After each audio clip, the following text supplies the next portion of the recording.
ñu xool ku nekk ci téléphone bi balaa ñuy jàll ci leneen. Bijou nous prépare des infos jëm ci wàllu mode ak it cinéma ay sorties yu am ci bitim réew di ngeen ci mën a am ay informations mais en attendant ñu jël leen 88 628 22 22 wala 88 628 65 65 alors dañu fi am nag anniversaire yoo xam ne suñu ay anniversaire la yu ñu ñor lool sax. anniversaire yoo xam ne ni nag dëgg-dëgg ñi ñu koy jagleel tey nga xam ni octobre déjà mois la boo xamante ni ndaanaan yëpp ci la ñu judd nag ñi ci judd ñëpp dañu am particularité mooy am nañu jom nangoon nañu liggéey ñame nañu partage ba noppi itam baax nañu alors kiñ ci njëkk a bégal nag di kenn ci suñu ay kilifa mu ngi tudd Mara Dieng alors Mara di papa di mag di xarit di lépp ci ñun ñu ngi koy ñaanal jàmm tey ji l'anniversaire am joyeux anniversaire donc à Mara Dieng c'est de la part de toute l'équipe de Youssou Ndour et de fils waaye c'est de la part itam de képp koo xam ne yaa ngi fii ci Futurs Médias beaucoup de bonheur ñu ñaan rek suñu borom yàggal sa taxawaay jëng may sa ñaan gi nag yàlla na yegg si donc ñu ngi lay souhaiter un bon anniversaire grand Mara Dieng c'est aussi l'anniversaire de madame Guissé fii la nekk ci télévision Futurs Médias moom tamit elle est derrière et s'occupe bien de nous bokk na ci équipe bi nga xam ne ñoo nekk ci ginnaaw donte ñun ngeen di gis tous les jours waaye ñu xarañ lool ñoo nekk ci ginnaaw madame Guissé daf caa bokk donc ñu ngi lay ñaanal di la souhaiter un bon anniversaire joyeux anniversaire aussi à Awa Mbodj tam tey la anniversaire am ki ko koy souhaiter di Rokhaya Mbodj nekk France si je ne me trompe ou mu ngi nekk fii d'accord donc Awa Mbodj beaucoup de bonheur pour toi tey tamit c'est l'anniversaire de Toutane Dior Toutane bon anniversaire c'est de la part de Fatim Niang ak Linguère yëpp ñu ngi lay ñaanal bis bi tey yàlla nañu ko màggal ay at yu bëri di la souhaiter un joyeux anniversaire ku ne gis na sa taxawaay beaucoup de bonheur pour toi Toutane am na itam yeneen anniversaire Bijou ABC qui fête son anniversaire aujourd'hui tamit démb la ma ko wax donc joyeux anniversaire à Yuma de la part de tes jumeaux. Voilà mu ngoog donc beaucoup de bonheur pour tous les natifs de ce 21 octobre 2014 bon anniversaire à Mara Dieng som bi baa ngi bëgg a pare de rioler lay proposer ce matin ci Yeewu Leen bi ci seen séquence cuisine yenn saa yi nga xëy sax doo am envie lekk mais boo seetaanee Yeewu Leen ba Alfi taxaw ak kudd ci noiram da ngay bëgg a lekk immédiatement yoon la loolu moo tax la muy def amal ñu solo je rappelle que ñu ngi ci ànd nag ak Bridel ñu ngi jëm ci tamxarit donc sax leen ci di jëfandikoo mais boobu di Bridel donc balaa ñuy ñam ci suñu riolé dañuy jàll ci Bijou ak Mondam pour parler tout de suite cinéma.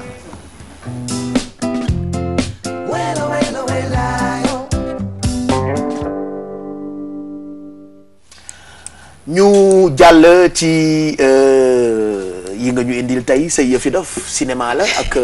cinéma et mode mais on va commencer par le cinéma Pape Cheikh ak benn film documentaire bu tudd Au nom de la liberté de la presse donc mercredi lañ defoon cérémonie de lancement bi au Théâtre National Daniel Sorano c'était pour def première film documentaire ba comme ni ma ko doon waxee tout à l'heure il y a plus de cinéma au Sénégal donc dañuy obligé jël théâtre yi bu ñu fa bëggee diffuser benn film boo xam ne dafa war a génn au cinéma ki ko réalisé mooy Djabou Bessane moom moo réalisé woon aussi film documentaire bi tudd les mamans de l'indépendance bi doon wane jigéen yi xeex pour Sénégal am indépendance et cette fois-ci elle revient di wax ci presse sénégalaise d'ailleurs ci film bi lancé na ci une du catalogue des grands moments de la presse sénégalaise catalogue boobu décembre lay génn mais ci film bi di ngeen gis une bi et puis lancement bi ça s'est fait sous le haut patronage du ministre de la culture monsieur Manick Ndiaye ak yeneen personnalité yu nekkoon sur place pour xool film documentaire u Djabou Bessane bi tudd Au nom de la liberté de la presse buy wax ci presse sénégalaise ñu xool li ñu fa jëlee woon. lancé Walf avec Sidi en 1984 et on y a travaillé Mademba Kamou et moi Abdourahmane Camara et donc ça a évolué comme ça jusqu'à devenir ce journal qu'il est devenu aujourd'hui. Ensuite il y a eu Sud, j'ai participé au lancement de Sud avec un groupe de confrères. Après réflexion, vu le contexte actuel, on a poussé la réflexion, on a continué le travail parce qu'on s'est dit qu'on se trouve aujourd'hui à un tournant décisif. On parle un peu de l'ouverture au numérique. Pourquoi ne pas dresser un état des lieux par rapport à l'histoire des médias, par rapport à ce qui se fait actuellement et aussi en termes de perspective. En tant que journaliste, c'est déjà beaucoup de questions que je me pose, que je me suis toujours posées. C'est aussi une invite à la réflexion en général sur ce qu'est devenu le journalisme. On oublie tout le temps que l'actualité d'aujourd'hui, ce sont les archives de demain. Peut-être que les gens du passé, les gens qui nous ont précédés n'ont pas tenu compte de ces éléments-là. Aujourd'hui, pour la plupart du temps, on a été obligé d'aller dans les archives, puiser dans les archives de famille. On a eu des archives de la RTS, on a eu aussi des archives du Soleil, mais pour certaines personnes, par exemple pour le catalogue à venir, on a dû rencontrer famille par famille pour récupérer les éléments. Je suis fière d'elle parce qu'elle a réalisé un très bon film sur la liberté de la presse. Une satisfaction à l'endroit de ma fille Diabou. Je pense que c'est un bon documentaire parce qu'il retrace surtout l'histoire de la presse au Sénégal, ce qui peut constituer vraiment un bon élément pour les jeunes journalistes, mais aussi pour tous les élèves du Sénégal qui doivent savoir quand même d'où nous venons et quels sont les pas que la presse sénégalaise a franchi pour arriver à ce niveau-là aujourd'hui. J'ai été un peu impressionné par d'excellents souvenirs, hein, pour qui connaît un peu l'histoire de la presse sénégalaise. Quand on a cité les Hélène Arley, les Tata Annette Mbaye, hein, Tata Annette que j'ai connue tout jeune, hein, et vraiment chapeau à Diatou. Je l'encourage vivement et je crois que ça va servir. Diabou Bessane, notre consoeur que nous félicitons et que nous encourageons, je pense que c'est sa deuxième production. Deuxième film documentaire en tout cas. Le premier c'était sur les mamans de l'indépendance, ñi xeexoon pour indépendance bi, et là elle parle de la presse sénégalaise vraiment début bi ba fini pour deuxième film documentaire bi tudd Au nom de la liberté de la presse, donc à voir dès que mu génn. Voilà. En attendant un cinéma, on va parler de mode Pape Cheikh parce que Fashion Week printemps été 2015, c'est vrai qu'on est toujours en 2014, mais déjà grands créateurs yi def nañu seen défilé printemps-été 2015 pour lancer tendance. Lan mooy xew en 2015 défilé yi amoon na Paris, New York, Milan, Dubaï. J'espère que Sénégal aussi dina am benn période boo xam ne dañuy am suñu ay défilé printemps-été wala yeneen saison yoo xam ne day lancer ay tendances. En tout cas actuellement 20 tendances la ñu jàpp que été prochain moom moo nar a nekk à la mode, donc képp ku nekk modeuse wala fashionista warul a rëcc. Et on commence ak benn style boo xam ne style marin lañ koy woowee. Style boobu Pape Samba am nañu photo yi.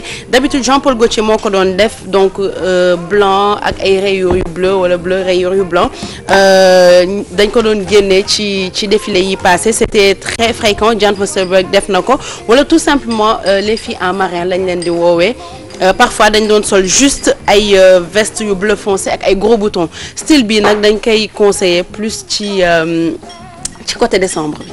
Parce que actuellement soo ko solee tàngaay dina la xaw a rey, donc bu dee dañ koy adopté fii Sénégal nañ ko adopté côté décembre nga xam ne dina commencer sedd. Parce que li may wax ñun tout le temps dañuy nekk ci été, donc ñoom période bi ñuy nekk di sol ay yére hiver yu diis ak yooyu ñun mun nañ commencer déjà anticiper mode bi di sol li nga xam ne moo war a xew en 2015. Li si war a xew am na yeneen yu ci bokk boo xamante ne évanescence lañ koy woowee. Évanescence mooy tissu bi parfois ci début bi mooy xaw a fatt.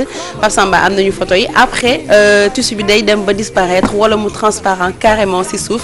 Bu fekkee mun nga avancer comme ça on va voir les photos en même temps. Voilà exemple évanescence bi nga xam ne Armani moo ko def ak ay strass la si yokku. Non tissu bi ni mu mel, le fait que ñaw bi en fait dégradé transparence bi, parce que début bi boo dee xool day xaw a fatt, finalement day wàcc ba ci suuf transparent. Mais ñun comme Sénégal la ñu nekk buñ koy sol nañu jiital baa ci suuf wala nga teg ci doublure comme ça tissu bi ça va être joli, surtout bi Armani def ak ay strass balaa ngay choquer nit ñi ak ay strass ak ay paillettes. Comme femmes sénégalaises yi xam nañ leen ci bling bling ci strass ak paillettes dina doon loo xam ne daf leen di neex surtout ci xew yi, n'est-ce pas Mado?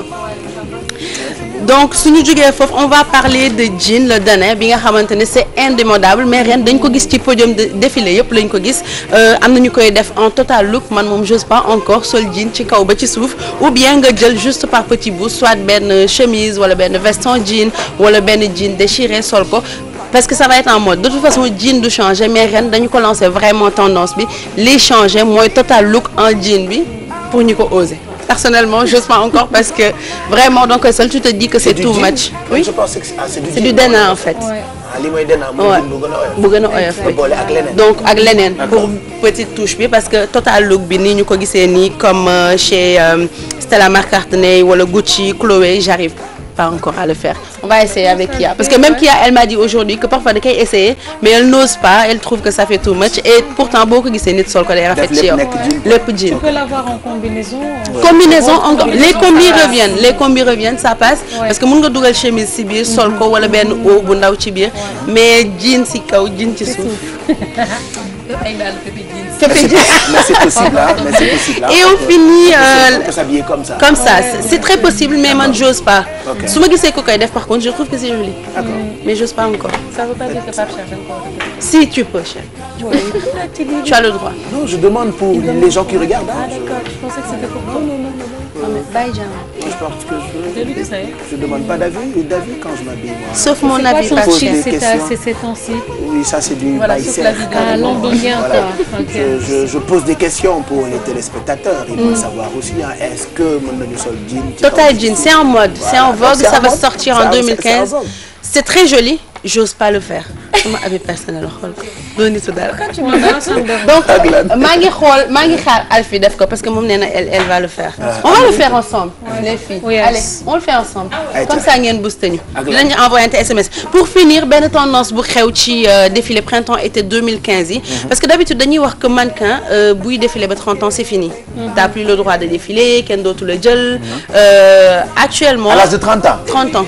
Alfie ngi am 58 ans te mu ngi défilé ba tey le 1er novembre day dem nuit de l'élégance bu Nadoura ah te mu ngi am 58 ans TTC. Merci Alfie. C'est en fait c'est ce que les couturiers veulent danser parce que d'habitude. Mami Sobel am na 75 ans. maa ngi am a bokk génération mu ngi défilé ba léegi. ñoo bokk génération Mami boo koy rëkk rek woo ma rëkkal la beneen côté bi. Imama sama xol Yacine Ba. am na 90 ans mais mu ngi défilé. d'ailleurs Adama Paris mi ngi si doon wax parce que tout le temps elle disait mi ngi doon wax bi mu fi ñëwee que d'habitude elle prend Fleur dans ses défilés parce qu'elle trouve qu'elle est professionnelle et que li mu soxla ci défilé. Elle a 58 ans et pourtant elle défile toujours. Franchement. Pape Cheikh moo ko wax. Pape Cheikh ko wax donc actuellement exception boobu le couturier yi génne parce que d'habitude on prend des mannequins de 16 ans des enfants yoo xamante ne parfois paillettes yi strass yi daf leen di monter à la tête de telle sorte que dañuy virer dem beneen chemin def leneen. Donc ils ont pris vraiment les mannequins seniors. Mais je pense que style bi dina jàpp Joséphine de. je dis bu sañ see ba def coiffure de cérémonie chauffeur bii bil ko oto bi ma ne ko waay réew mi neex. zoo bu gaare ci buntu bi rek ba chauffeur bi bil ko buntu oto bi mu temp. su ñëw ba mu daal di dox dànk yéeg ne bonjour ma ne ko Mbuub. Sidi Binta Ablaye Daara Mbaar ak Madior Daara Mbaar yaa ma gënal métti su portugais bi madame Sarr nga xam ni bete portugais la yaa ma ko gënal. kooku de loxoom day dem. non mais c'est vrai lii mën na jàpp Jo ah. dina jàpp Jo Pape Cheikh dina ko jàpp toog. Jo jox na ma 10 000 jërëjëf Mbuub. yaay jigéenu Tanor Mbuub. Bouba Ndour moom nga bokkal benn maam Ablaye Daara Mbaar. waaw. ana diisi. na ñëw mais c'est très beau.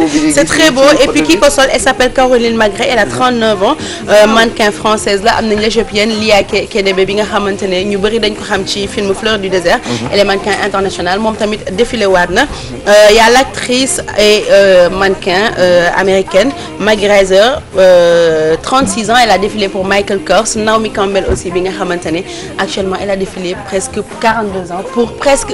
couturier yëpp ko jël défilé printemps-été 2015 bi juste pour dire que je pense que âge bi compté wul du moment où seen corps conservé nañ ko ñi ngi rafet ba léegi mën nañ leen jël pour ay défilé. C'est vrai hein c'est comme quand tu vois. kii nu mu tudd Khadija la tudd. ki nekkoon jabaru Demba Jabaay sama xarit bi.